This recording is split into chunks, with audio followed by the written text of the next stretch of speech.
जादुई तोता। एक छोटे से गांव में एक गरीब परिवार रहता था। उस परिवार में रामू और उसकी बीवी सीता उसके बेटे चिंटू के साथ रहते थे। उसी गांव में एक तोता भी रहता था। उसका नाम था रघु। वो किस्मत का धनी था। जहां भी जाता वहां किसी भी चीज की कमी नहीं पड़ती थी। एक दिन रघु उड़ते उड़ते उस गरीब परिवार के घर गया। रघु सोचता है, अरे वाह, लगता है यहाँ आज बहुत अच्छा खाना मिलेगा। मैं पेट भर के खाऊंगा। वो एक कटोरी में रखे अमरूद देखता है। अरे वाह, अमरूद, मुझे तो ये बहुत पसंद है। मैं तो इसे पेट भर के खाऊंगा। रघु तोता अमरूद खाने ही लगता है।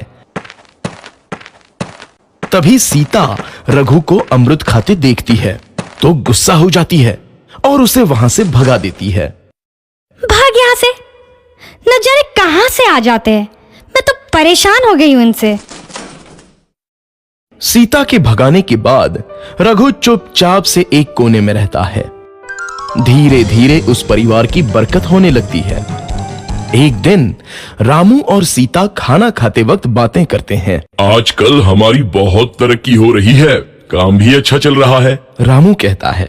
इस पर सीता कहती है, सच कहा, भगवान हमेशा ऐसे ही हम पर मेहरबान रहे। बेटा चिंटू भी कहता है, पिताजी, मुझे खिलौना लेके दो ना, मेरे सभी दोस्तों के पास है। रामू कहता है, ठीक है, जरूर लाऊंगा। सीता कहती है, कितने खुश है सब, मेरे परिवार को किसी की नजर ना लगे। एक तरफ ऐसी बातें होती हैं तो दूसरी तरफ रसोई में रघु तोता भी अमरूद खाते रहता है।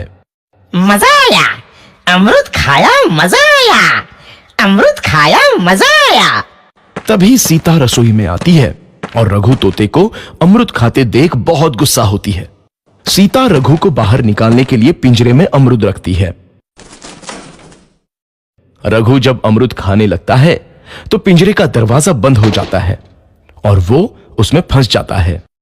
मुझे बाहर निकालो, मैं यहाँ फंस गया हूँ, मुझे बचाओ। अगले दिन सीता पिंजरा उठाकर बाहर दूर उस रघु को छोड़ देती है। रघु के जाते ही उनके घर आई बरकत धीरे धीरे कम हो जाती है। उन्हें बहुत घाटा होता है। सीता कहती है, ये क्या हो रहा है? अचानक इतना कैसे बदल गया? अभी तक तो सब कुछ अच्छा चल रहा था। रामू कहता है, लगता है भगवान हम पर रूठ गए हैं। चिंटू भी कहता है, लगता है अब मुझे खिलौने भी नहीं मिलेंगे। और वो रोने लगता है और बाहर चला जाता है। कुछ दिन बाद रघु तोता फिर से उस घर में आता है। वापस आया, मैं वापस आया। अब मैं जमकर अमरूद खाऊंगा। रघु सीधा रसोई घर में चला जाता है और अमरूद खाने लगता है। कुछ देर बाद सीता रसोई में आती है और रघु को देख कहती है, एक तो घर में पहले से इतनी दिक्कत चल रही है और ऊपर से ये तोता मुझे और परेशान कर रहा है। सीता रघु को वहां से भगा देती है। रघु उड़कर किसी कोने में छुप जाता है। कुछ दिन बाद धीरे धीरे उस घर की बरकत वापस आने लगती है। काम भी अच्छे से चलने लगता है। एक रात जब रघु तोता अमरूद खाने जाता है तो पिंजरे में फंस जाता है। ये लोग आखिर चाहते क्या हैं? एक तोते को शांति से अमरूद खाने क्यों नहीं देते? मैं कौन सा चोरी कर रहा हूँ? बस अमरूद ही तो खा रहा हूँ।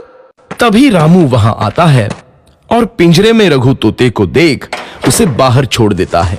ये तोता भी कितना जिद्दी है, बार बार वापस आ जाता है। जैसे ही रामू रघु को छोड़ देता है, अगले दिन से फिर से उनके घर की बरकत जाने लगती है। काम में घाटा होता है। किसी को समझ नहीं आ रहा था कि ऐसा क्यों हो रहा है। रघु तोता घर आता है तो अचानक बरकत आती है और जब रघु तोता को बाहर निकालते हैं तो बरकत चली जाती है। एक दिन सीता रघु तोते के घर आने और बाहर जाने की स्थिति पर नजर रखती है। ये तोता जब भी घर आता है तो घर में बरकत आती है और जैसे ही ये घर से बाहर जाता है तो उसी के साथ बरकत भी चली जाती है। कहीं ये जादुई तोता तो नहीं है?